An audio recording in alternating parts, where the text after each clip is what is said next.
Le Charles de Gaulle, fleuron de la marine nationale française, incarne la puissance et la technologie au service de la défense nationale et de la projection de force. Un porte-avions qui n'est pas seulement un navire, mais un symbole de la souveraineté de la France en mer. Avant l'arrivée du Charles de Gaulle, la France disposait de 2 porte-avions à propulsion classique, le Clemenceau et le Foch. Mis en scène dans les années 60, ils ont servi la marine nationale pendant plusieurs décennies. Mais avec la fin de leur vie opérationnelle à la fin des années 90, la France devait se préparer à un nouveau projet.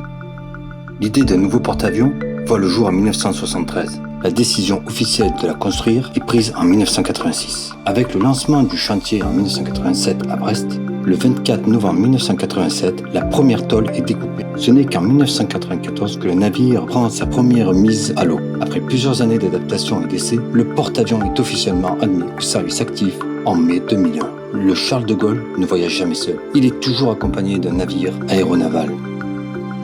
Le Charles de Gaulle peut prendre en compte 40 aéronefs embarqués, un équipage de 1900 marins.